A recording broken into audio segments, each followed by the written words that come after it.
Sirianni's going into last year of his contract. We assume he won't be a lame duck coach. We assume there'll be an extension done this offseason. First of all, is that all accurate? And second of all, Liam, we just talked about it. All these guys just signed for $13 million a year, which is obviously a big number. This guy's going to get paid the most of all time, or how do you see this going with the Philadelphia Eagles?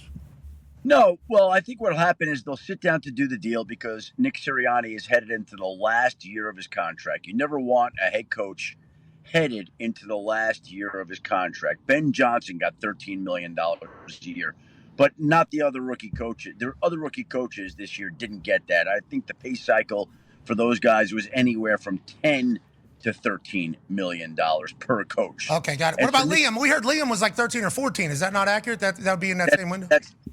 That's not accurate. Okay. That's high. He did not beat Ben Johnson.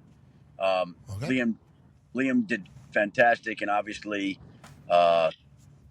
tremendously elevated his salary. But no, Ben Johnson came in the highest of the rookie head coaches. So if you're Nick Sirianni and you've won a Super Bowl and you've got a year left and you're sitting down to talk about your deal, I'm sure the Eagles obviously want to keep that number down, and Nick Sirianni is going to want to drive that number up. I think all of us right now could sit down and figure out what we believe to be a fair number.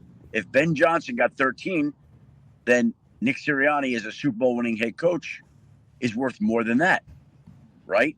So what is the number? Is that going to be 14? Is it going to be 15? I don't think they're going to pay him like the upper echelon coaches. I don't think so. But why not? Okay. Why not? You saw that. Well, okay.